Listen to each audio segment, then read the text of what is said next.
time, I'll call the Templeton Board of Selectmen meeting to order. We'll start with the Pledge of Allegiance. I pledge allegiance to the flag of the United States of America and to the republic for which it stands, one nation, under God, indivisible, with liberty and justice for all.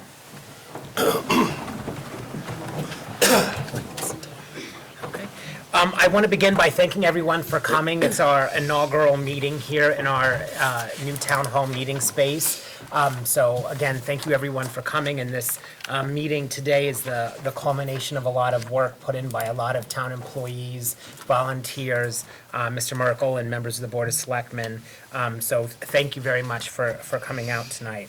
The first item that we have on the agenda is our town administrator report. Okay, thank you, Mr. Chairman. My first item is a request to the Board of Selectmen to ratify the appointment of Mallory Seaman as administrative assistant to the Health Department and Building Departments. She's here. She was recommended after fairly extensive interviews and by the Board of Health as well as others, including myself, and we think she's the right person. She is also a resident of the town. Sorry. I was just going to make a motion. Oh, sure, yeah. Okay, I'll make a motion to appoint Mallory Seaman as the administrative assistant for the Board of Health building inspector. Do I have a second? Second. Okay, I have a first and a second. Would anybody from the Board of Health or our health agent like to say anything? Yes. We now call the inspectional services, so. Yep, inspectional put services, that in okay. the brain loop of everybody. Unfortunately, we're not looking for an assistant health agent. In the past, that's was that position and what was approved but never funded, so she comes with good administrative assistant skills, plus spent a lot of time actually in the insurance industry handling claims and claims adjustment, which comes with people might not be so happy on initially, so the communication piece was key for us. And then, being connected locally, so she's been working here this week and just in a couple days, very quick to pick up what we need, so it's good to have someone there holding down our desk while we're not there. Oh, great. Does anybody have any questions? Okay, okay.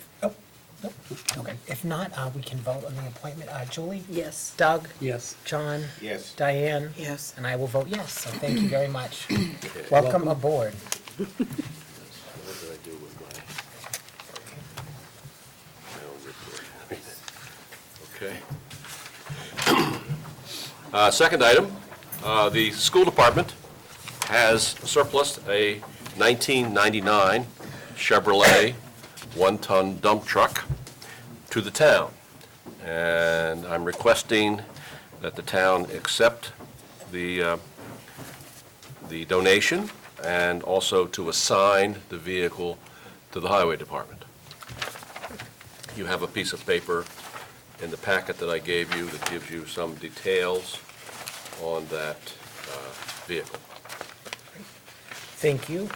It has 45,000 miles, and, well, Bud is here, he can give you other details, but they seem to think that this vehicle still has some life and that can be, I keep thinking of his comment. He said, what we need is another junk vehicle out in the yard. But they don't look at it as a junk vehicle. They think that they can get some useful life from it with some repairs. It's been reviewed by it's been looked at by the town's mechanic. Do you have anything you want to say? Yeah, the extent of the repairs would be, to date, would replace the brake lines, they're kind of rusty and frail, and some fuel lines that look like they had a little bit of a leak. We'd like to just replace those, preventative maintenance, and a couple of tie rods. It does have a little bit of body work that needs to be done later in the future, but with minimal money and time put into it. And it also comes with a 9-foot Fisher plow and truck. We ran it, we drove it to the barn. Mechanic was very impressed with it. We put it up on the lift. There's not as many problems with it as was indicated to us. So he feels very confident that it would be a good used piece in our fleet. Great. Can I ask a question? Sure. What's minimal cost? Can you ballpark? I'm sorry, Ballpark, sorry. $500 maybe a little bit. Okay. You know, thereabouts, it could be up or down at $500, but probably not down. Okay, thank you. The tires on it are all like brand new. It's, like I say, it's a very quick fix and get it on the road. Okay, good. Take one and pass it down. Thank you very much. Okay, I'll make a motion that we accept the surplus Sure. vehicle from the school department. And Bob, do you need us to assign it as well? Yeah, you need to Accept it. assign the vehicle to the highway department. Oh, perfect, yeah, okay. Yep, accept and assign, do I have a second? Second. I have a first and a second, any further discussion? That was me. Sorry. No, sorry. If not, Julie? Yes. Doug? Yes. John? Yes. Diane? Yes. And I vote yes as well. Also, you have two suggested new policies that the highway superintendent can speak to. He brought these in to me today as a result of the experience that they've had plowing snow. Is recommending that the selectmen adopt these policies. Okay. You want to explain further? Okay, what we've had here, a couple of 3 snowstorms ago, we had some residents down in the backwoods of East Templeton here call that our snow plow took down a series of mailboxes on 1 or 2 roads there. I spoke to the plow operator who always plows that area. He says he was never close to those mailboxes at all. So however, they were hit by a plow, just not ours. So we run into mailbox complaints continuously. We do our best to avoid them. However, different snow conditions will take down a mailbox. I mean, other than a direct hit, I'm looking at if we hit it with our plow, then we owe the resident a new mailbox or post. If snow takes it down, I don't feel that, that's why I want to adopt this policy. It's adopted by some other towns. If snow hits it and whatnot, takes it down, it's not the responsibility of the highway department to, or the town to buy a mailbox, because the mailbox is put within the town right away, which is really set up for a place to put our snow. Right. So it's a battle with the postal system. They want it next to the road, obviously. It's like that throughout New England. But I think we need a policy in place. We've never really had one that was proper, and this might take some of the financial burden off the highway department as far as it. Now, there are a lot of mailboxes that have been up on posts for years out there. In the summertime, the wind will blow them off the post, but if we go by with a little bit of light fluffy snow, it falls off, you know, so that's what I'm asking for, to see if we can try to take some of the burden off the highway department. Great, thank you. And the mailbox policy basically, as just to, it sums up what Bud just said, is that if they make direct contact, if a town vehicle or snow plow makes direct contact with the mailbox and causes damage, then the town will replace or repair up to $50. But if the mailbox is broken or damaged from the weight of the snow, ice, slush, then the town will not fund any replacement or repair. Do I have a motion regarding the policy? I would like to see that this be posted and we Sure. gather public comment. Okay, Okay? sure, Before we adopt it, okay. okay? I don't think one more snowstorm is it at this Right point. now, we can't find the mailbox. Okay, there you go, so, So they're actually protected right now. yeah. And would it be prudent for us to say what the town-owned right-of-way is? I mean, is it 5 feet from the street, 10 feet from the street? I mean, as a homeowner, how do I know, can I put my fence, 3 feet from the street, or does it need to be 5 feet from the street? I mean, I know if you go to the building codes and you look it up in the building codes, you can find all of that information, but if we just had a line in here that said town-owned right-of-way is 5 feet from the street, unless it varies, I don't know. It does vary, every street in town varies. has a 60-foot right-of-way. The street that you live on would not have 60 feet, but, and town records really doesn't show where town right-of-way is, other than a good guesstimate is if you live on a rural back road and it's a stone wall, we use the stone wall as a boilerplate, that's the right-of-way within a stone wall, so sometimes it's a line of trees. Every road varies. What's best is if the homeowner knows where their pins are, their property line pins, that the town owns up to those. So we don't really have a good blueprint of the town of what we do own. Okay. But that being said, mailboxes are usually set, 12 to 18, maybe 20 inches behind the road edge. And definitely is within town's right away. Okay. Thank you. Is there any objection to putting this off for probably not, well, obviously not Monday's meeting, but a soon-to-occur meeting where we can gather more public input? Yeah, a different meeting, probably the first meeting in March. Sure. Yeah. Okay, Sounds good. at the rate we're going. Right, exactly. Okay, great, thank you very much. How are we gonna do the public input? Can we post it on the website and gather Is that input? the Can only we way do to a, it? I don't know. Okay. Yeah, I don't know if we need to, are you inquiring about like doing a full Like, public how are we hearing? gonna get it out there so you Right. can get people, or just? I think if we have it maybe as a separate agenda item and post it on the website, that would Right. probably be sufficient and cost-free. Post it to physically. Oh, and physically post it, right, at all With the four. town clerk and Yeah. and here. Okay. Yeah. That sounds good. Okay. The next item is about a discussion I had with Steve Castle regarding renewal of the cable TV contract. You have some materials in your packet, and both the packet that you were given by Holly for the meeting as well as the packet that I passed out. One item mentions that on February 9th,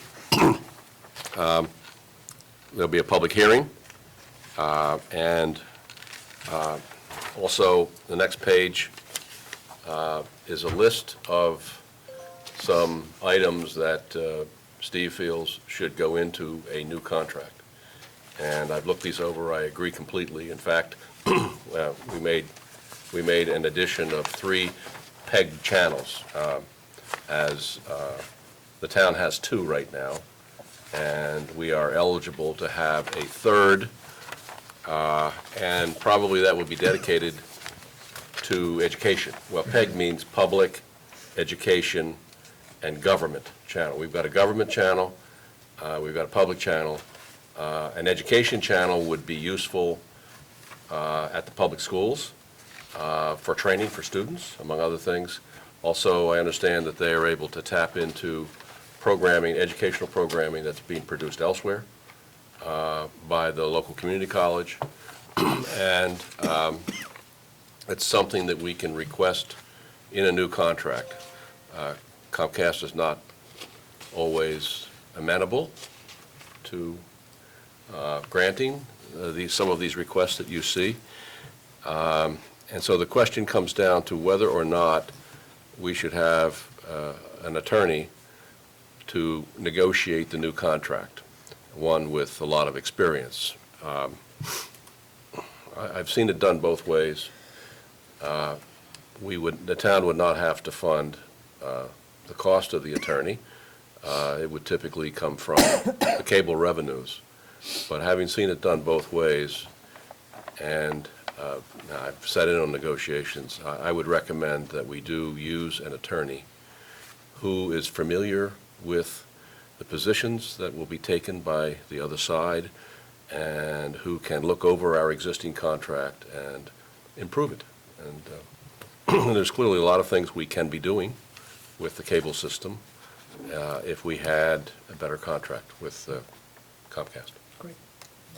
I understand that there are no competitors in the area at this point. Communities where they do have Verizon Fios or Charter are often doing contracts that allow competition, which is the best way to hold down rates. But right now, I'm not aware of any other company that would be in a position to compete, so. Would you like a motion and a vote regarding the use of the attorney? Yeah, I think so. I think that would be a good idea. Maybe Steve has, where was it? Oh, there he is. May have some things to add. Comes out of the cable fees. Yes, Would you like me to add anything? to sure, it? whatever, yep. Well, the cable license expires December 22nd. So we should end what they call the ascertainment process of ascertaining the town's needs 6 months prior to that.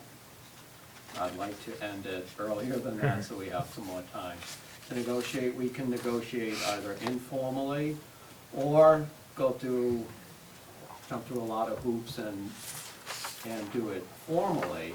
And we still have time to do that if informal negotiations don't go as we wish. But I would definitely recommend when you're dealing with a company as large as Comcast, I mean, play hardball to have as much a lawyer as you can. Yep.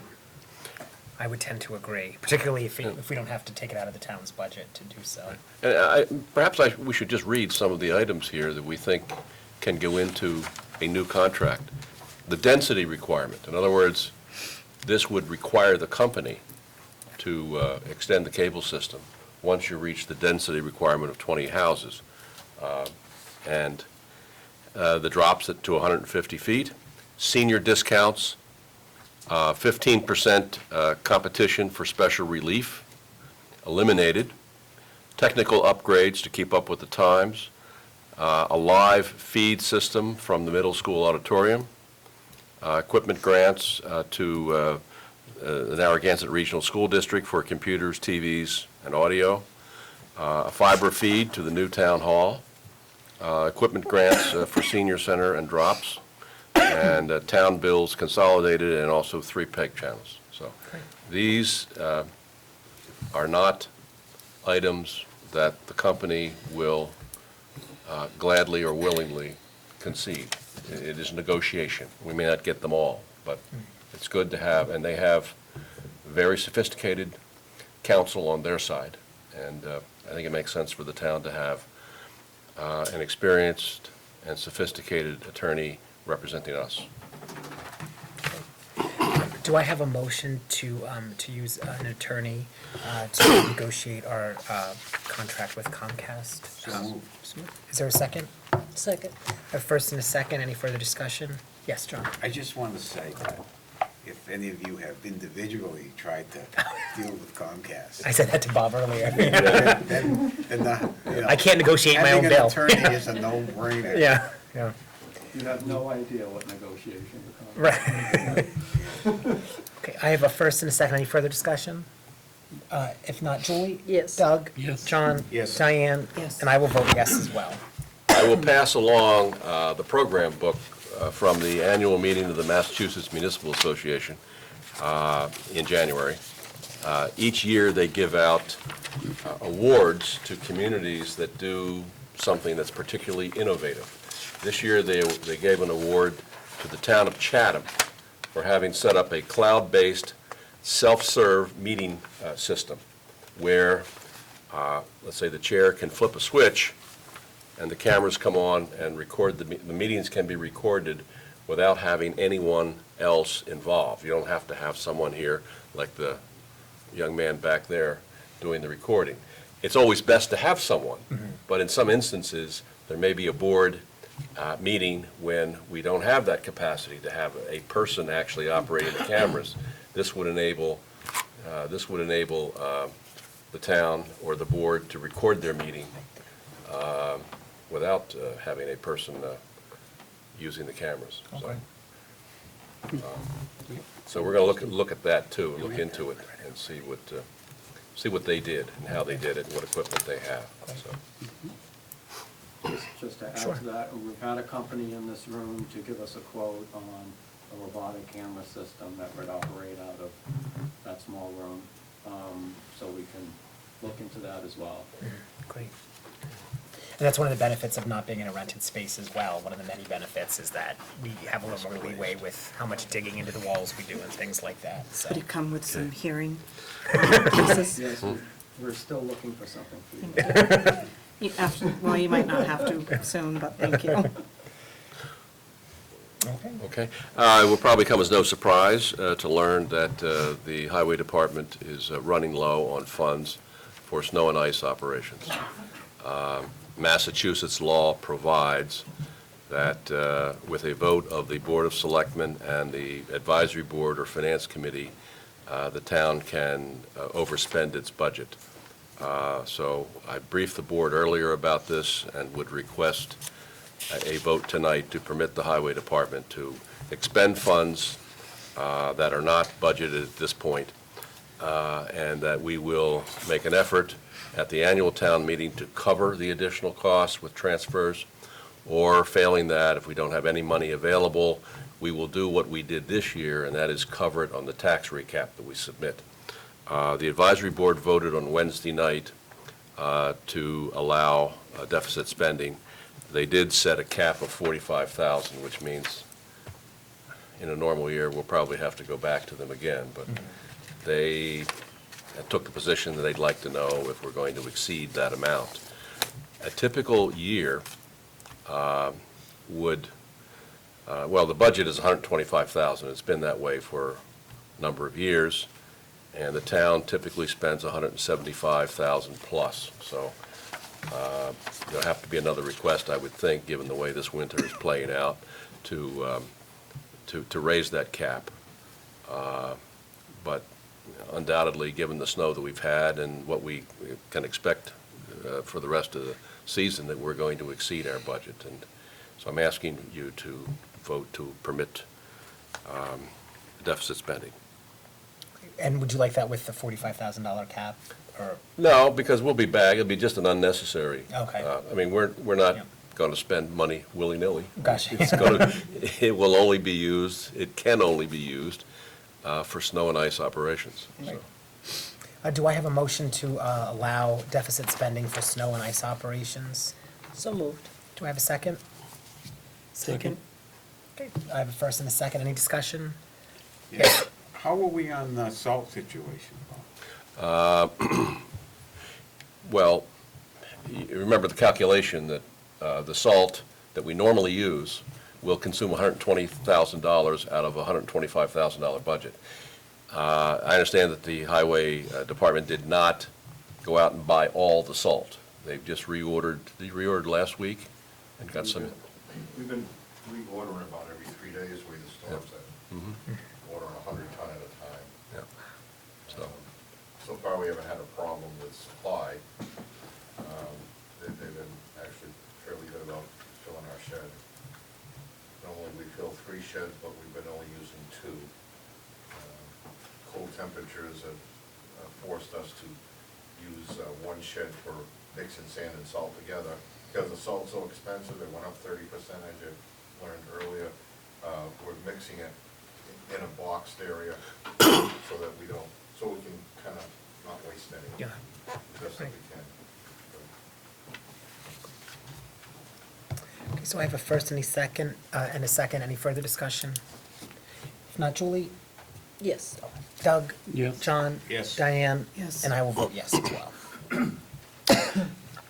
next item, I have had my second session of contract negotiations with the union representing the Highway and Sewer Department. And also, I had a contract negotiation with the Chief of Police today. I can brief you on the details of that in executive session tonight if you prefer, or it depends on how much time we consume, or I can push it off until Monday night if you prefer. The vault for the town clerk is out to bid. Holly has overseen that effort, and anything to add? We have a couple people that requested packets.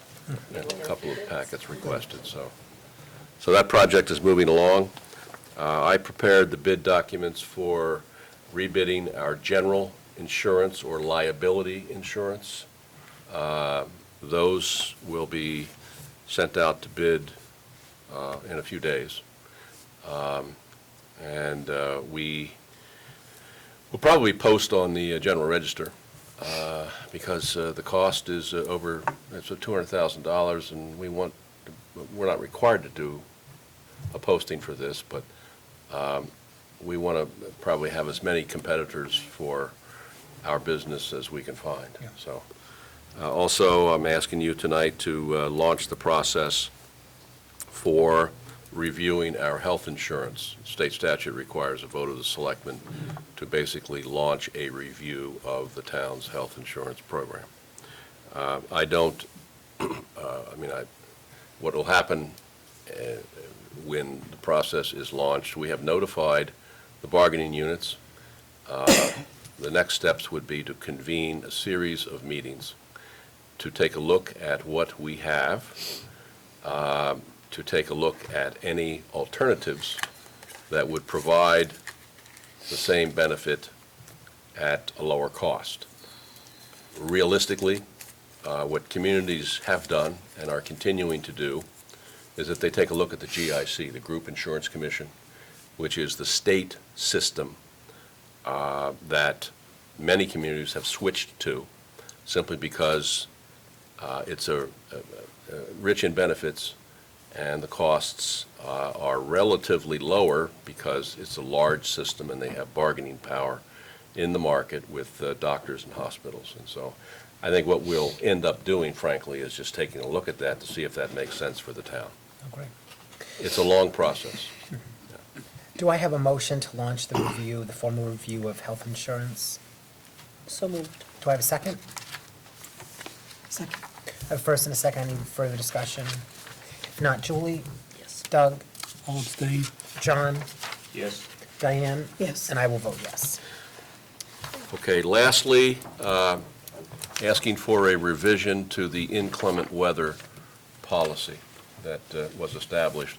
I think inadvertently, what was left out of the policy was the name of the town officer who makes the decision. I'll read it to you.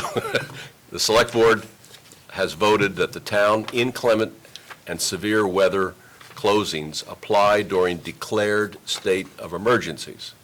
Now, it's clear that the chair of the board declares the emergencies, and the governor declares emergency. You declare the local emergency. This decision shall apply to all town offices and clerical staff of the police department, highway department, fire department, council on the aging, and library personnel. All non-union, non-essential personnel need not report to work in accordance with the specific conditions stated above.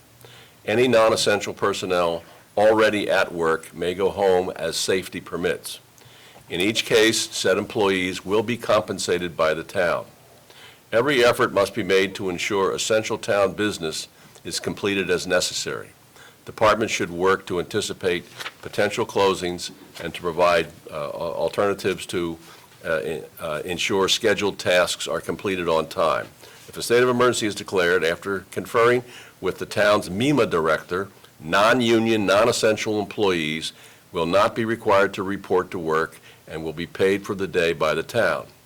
That's the key sentence there. It says, after,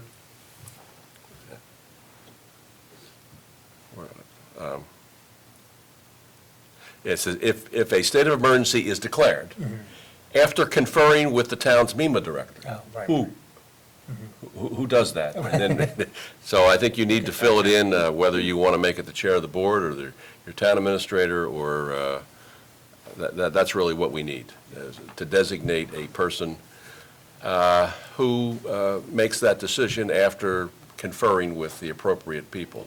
I would think that we would also want to provide a recommendation to confer with school superintendent to see what they're doing, as well as the highway department to see what road conditions are like, and maybe even the police department.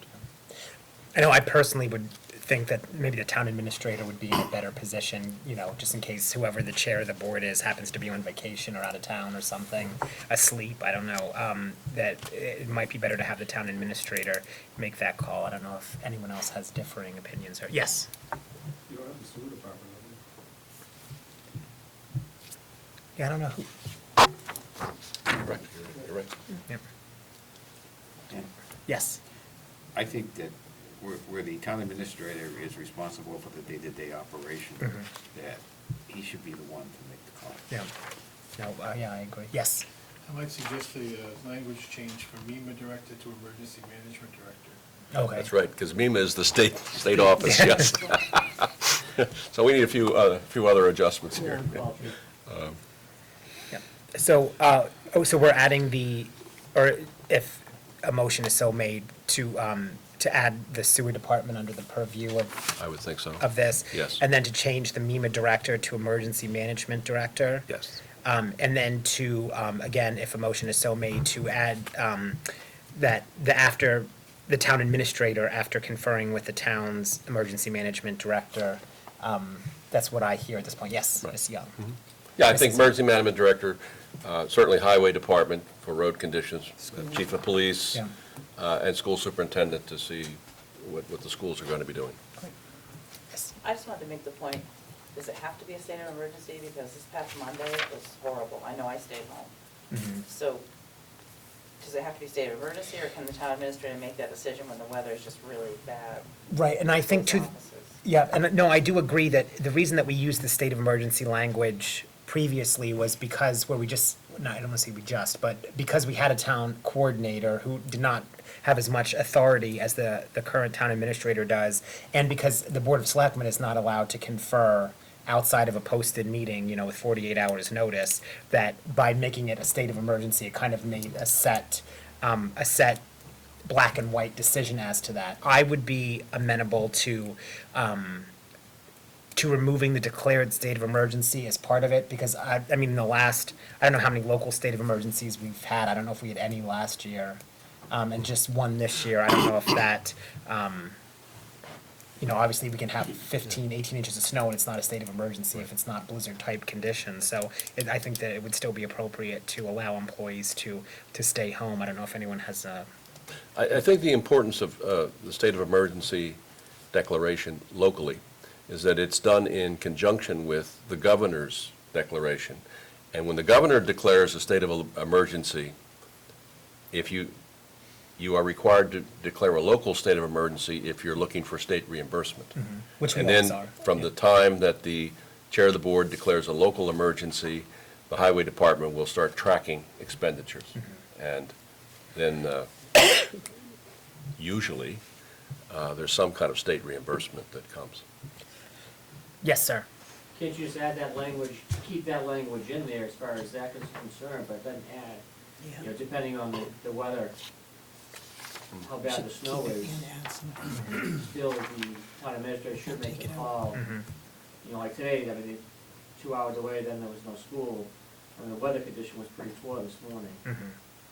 The, my concern with leaving it in is that the first sentence starts with the select board has voted that the town inclement severe weather closing applied during declared state of emergency. So if we leave it in, if there's not a declared state of emergency, then the whole rest of the policy doesn't apply. At least based on that language, we can obviously, we could also put that the select board has voted that the town inclement severe weather closings apply during declared state of emergencies and at other times which it's appropriate to do so or something, and then, Exactly. I don't know if anyone has an opinion on that. We've discussed a lot of different things here. Could we just maybe have Bob put it together and write it up, and then we'll bring it back for approval? Okay. I can do that. Why are they paid days though? Oh, because it's not the employee's fault that they're unable to work, I guess, is kind of at least what I would assume that the mentality behind that the employee's ready, willing, and able to work, but because of the weather, they're not allowed Anywhere to. else in the world. Hmm? I lose a day at work, I lose a day at work, it's not my boss's fault, I get the Mhm. Well, I guess it depends on I don't the, understand Yeah. these budget times, why we have to why the taxpayers have to pay employees not to come to work. Well, it's already part of the town's budget because their kind of salary's already based on X number of hours. So it actually creates X more. amount of hours of work. Right. Well, it actually creates more of a headache because if the employee is not able to come to work and they're salaried, and all of their benefits are based on that salary, then you are forcing them to use a vacation day. Well, I guess a vacation day or a personal day would be the only two that would apply. Again, just like in the real world. Well, no, I don't think so. We get snow days too at my law office as well. Because if you're salaried, again, it creates all kind of accounting headaches when an employee is calculated to be working 40 hours a week. They are not able to work and they're not, they don't meet the requirements of basically using vacation pay. So even though they're salaried to make a certain amount, there'd be a lot of extra work required. It would probably may end up costing more in accounting time to track that and correct that with benefits and everything else, to remove a day's worth of pay from an employee when they, again, we can't force them to use a vacation day when they are not, it wasn't their choice to not come to work. Many of them work from home. They're still working, even though they're not physically here in the office. That's That's- different if they're working from home, I understand that. Most of them are, though. Mm-hmm. A good proportion of them.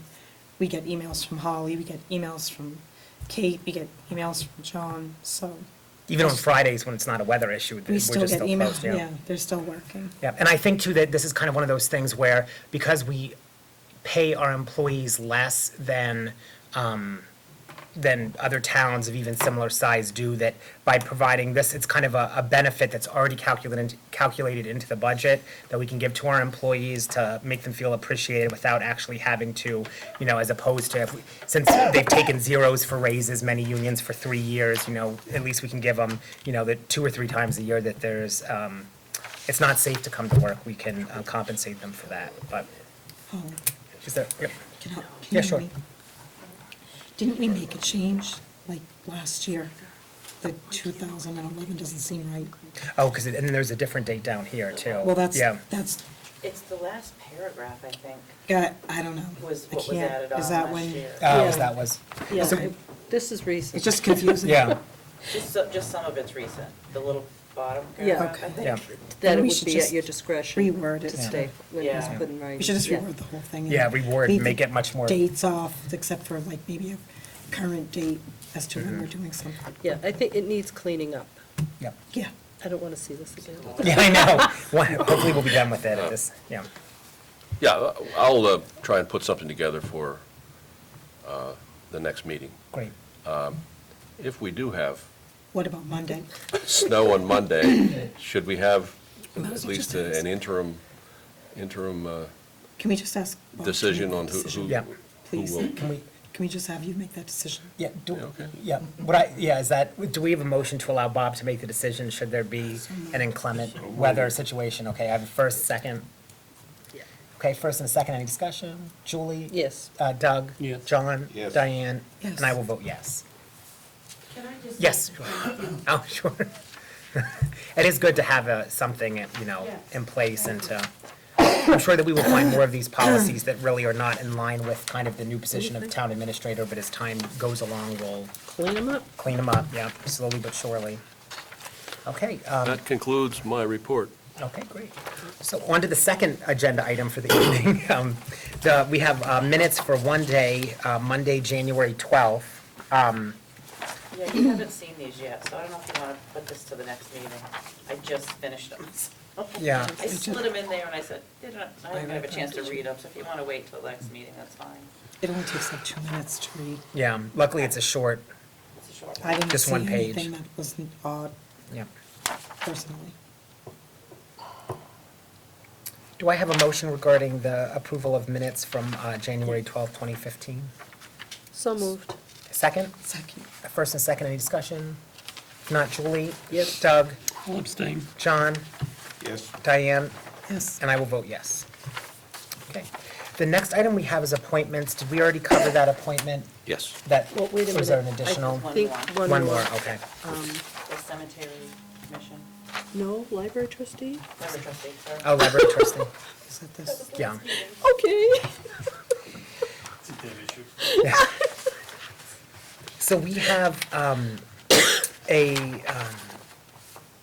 I guess, a recommendation and a request to appoint Raymond E.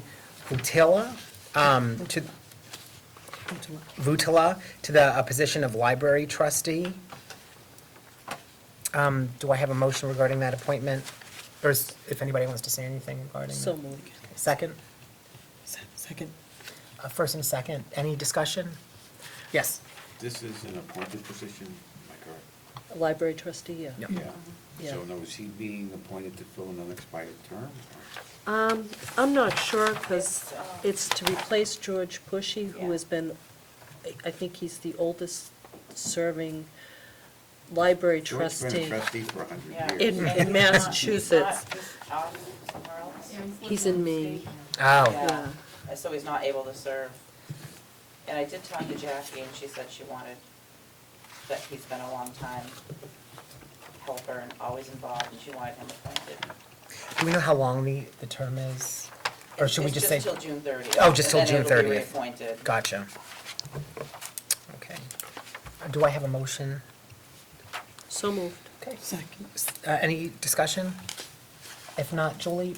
yes. Doug? Yes. John? Yes. Diane? Yes. And I will vote yes. So thank you very much. Okay, I'll do this. Okay. The next item that we have is the ALS presentation. I actually have two things. Oh, okay. The first one I'd bring up would be that we've been in discussions with some of the local business people in town and outside of town, and they've basically decided that it's in our best interest to have a fire engine to replace the 34-year-old one. So we started looking at used fire engines, not knowing what number they were comfortable with as a group. And we found a couple cheap ones that will get us by for 2, 3, or 4 years, maybe, just to try to stave off the pain of the cost of a new engine, which would be obviously a better choice. But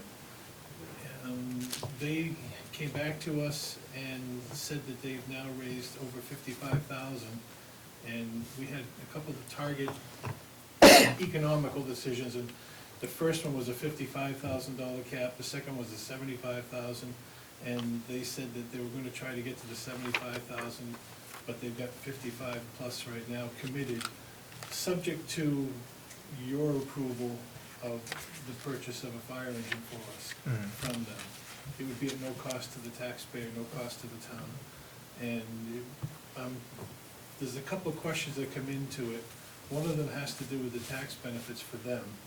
And we've got differing views on it, but the general synopsis seems to be, and I don't guarantee this, but it seems to be one that if the board accepts the gift of the fire engine or the equivalent money of it, then, and then follows it up with a letter afterwards stating that you in open session of a public meeting have voted to accept the donation for the fire engine for the fire department, then at that point, they would be able to write it off much like a 501c3, would be able to get a charitable contribution, so they would get a tax break for it, which is, I'm sure, part of what they're looking at in their generosity. They've been extremely generous with us in the past with things like air compressors and other things on that line. So I was very cautious. I didn't want to offend them at all because they've been very good to us. So this comes at a time when the town doesn't have the resources available to buy, but it would give us a stopgap for a little while to, get our frontline piece, which is now 34 years old, down to one that's considerably less than that, maybe like 15 or so, which would be a big plus for us. And we've got two pieces that it would potentially replace. A rescue pumper would be its outcome if it worked out that way. We've got a couple of variables, so I don't have the exact answer, but my goal tonight would be to ask that you would support the donation of a fire engine to the fire department or the equivalent money currently at around 55 to 60,000. If you would accept that, then Bob could perhaps draw up a letter and make it work for the donors, in which case we would get a fire engine, which would be a big plus for us in the town. So I'd ask your wishes on that, in hopes that you would support it. Bob, do you feel like there's any additional, I don't know if there's been any research done, or if you have any qualms that need further evaluation, or? The only question that I discussed this with the chief twice. I also discussed it with town council at lunch when we were at the MMA. And he has a very firm opinion that it can't be tax deductible. The chief has gotten another opinion. I don't know that that's really, if these individuals are willing to make a contribution like this, whether or not they're able to take a tax deduction is, that's not a significant matter for the town. Right, it's not really our No, concern, it right, isn't. yeah. Other than that, I think, this particularly when you have an engine that's 34 years old, this will buy time for the Right. town. I think it makes sense. Great. Yes? Can we do this the same way we did with the buildings? The Friends accepted the buildings and then gifted them to the town? If the Friends so chose to do that, I believe it could. The Friends is a 501c3 corporation that supports the Council on Aging. So if your donor couldn't get it, the tax deduction by donating it directly to the town, they could donate it to the Friends. The Friends could then donate it to the town, or the fire department. But again, that Friends board would have to agree to do that.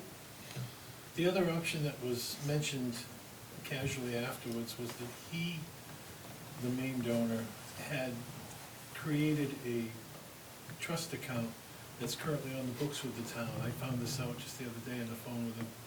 And it was for his father or after his father passed. And they've donated to that account in the past, and that account has been treated as charitable to them. And they said, maybe we could donate to that account and it could come to the fire department. So I guess my question is, we don't want to lose the deal. So Right. can we have, I don't know what I'm actually asking, to be honest with you. If I was asking, say, would you give us a vote of support for whatever way it worked, and I had great confidence that, you'd be willing to write a letter afterwards saying we accept the gift. Right. So that the gift paperwork shows up as in that amount. Right. Then I think that would probably accomplish it, but not knowing all the exact particulars, I don't have the best. I think we're probably better leaving it broad and general, Yeah, sure. just to accept a gift. Mhm. And whether it's to or from, it Mhm. has to go to a friends group or not. Yeah. I think that might be the best way to go right now until you iron out all the details. He's at the point of asking, or getting commitments from all of his donors, and he's hesitant on going for the commitment until such time as there has been a vote from the board. So I guess what I'm asking is if you just vote to support this, then it would work out well for everybody. Yeah, and I was just gonna say, I think the only limitation that I would really wanna put on it was just that it's a money donation, as opposed to, not that they're offering to give us property or anything else, but just to keep it as clear as possible, that I think that that I would have no problem, obviously, supporting a motion to accept a gift, for the purposes of purchasing a new, fire engine, gift of cash or a gift of monies. Yes? If that happens, do we have to go out to bid for said truck then at that point? Yeah. They can turn around and purchase that truck for us without a bid purchase. If we have to go out to bid on this truck, that's gonna throw a whole snail's pace into this, and that could put an end to it. Right, that's The exactly what I was gonna say. 55K truck that we found is in Florida and is available right now. So it could happen probably as soon as next week or the week after, I would guess. Right, but I If do, everything was, My only concern with accepting the gift of an actual vehicle sight unseen is that if for whatever reason, what you end up with is not what you anticipate, and it's going to cost us more money to fix or to store or that would be my only concern. That may not be a concern that's significant enough to make us want to limit what we vote on, but that would be my only concern. Hasn't the town received vehicles gift before, like to the Board of Health and things like that? Well, I would say not generally sight unseen. Usually we have, we know what the vehicle is. It's been inspected by the town mechanic, so we know kind of what we're getting into, basically. Now, again, with this, even if it doesn't work at all and it doesn't, and we just park it behind the highway barn or something, there still would not be, I mean, we'd still be in the same position that we are now, so we could, I mean, I'm fine if everyone else is comfortable. Right, exactly. Well, no, and I was wondering, Ken, is there any way that the mechanic and I could fly down here for a week or two? Preferably before Monday's storm to. That makes sense. I'd leave on Saturday if I were you. Yeah. I guess just a commitment vote amongst the board would probably be enough, Sure. just saying that you would like the idea of getting a new fire engine or cash. Yep, sure. Do I have a motion? Yes, John, do you have a question? I'm just a little unclear. If we accept the gift of cash, do we have to then go to get town meeting approval to expend it? Yeah. Yeah. So that's Then we gonna, have to go out to bid. Well, he was looking for, I think they're willing to buy the truck, and that's why. No. Well, that was no, in I there. would think 501c3 it would is be an option cleaner- for the Friends. it'd I'd be more cleaner than if happy they to just presented us with the look truck. into Right, and I guess if it's I not, guess if for some reason it's not what we looking for a want, very then. vague No, commitment so the from police and That's what the you're looking library for, got to money make and it we didn't work. go to the town with that? What are you talking about? The police and the, Oh, that's a good point. why would we have to go to the town? We didn't with the police and the fire, and that Well, I was mean, more. if that the was- money is yeah. put into a trust account, you But- can't spend money out of a trust account, can you, without a town meeting approval? That would be if he put it into his If they father's put it trust account. into that, but he's Right. not Right. saying that they're gonna do that. The trucks that we're looking at, the person looking to make the contribution isn't the one looking at the trucks. You know, they've been in discussion with us, and it's been the fire department looking at the trucks, and I really don't think the fire department's gonna wanna turn around and go purchase a lemon that's not gonna work for us. Well, that's not the How are you question gonna see here. the The truck? question is, what are we obligated to do by law? And if the truck is presented to us, we don't have to go get the expenditure approved. Right, Right, That's yeah. that's what I'm saying. Exactly. right. So I think we're better off just doing a general vote of support for this concept, and then have people work out the details, so that it works for them, it works for the town, and we not have to, you know, if we accept a gift of money, then it creates a whole nother set of hoops that we have to jump through. But I would also be hesitant to just vote to accept something that we don't even know what it is. Right. And, you know, also, so I think a vote of support would be maybe a good idea. Well, I would make a motion that we support the donation of a fire engine or monetary funds to get a fire engine for the fire department, with the details to be determined as the process continues. Is there a second? Second. Okay, first and a second, any further discussion? If not, Julie? Yes. Doug? Yes. John? Yes. Diane? Yes. And I will vote yes. Thank you very much. Sure. Thank you. On to the ALS discussion. As you know, that when I was hired, I was here with a new set of eyes to look at the ambulance service.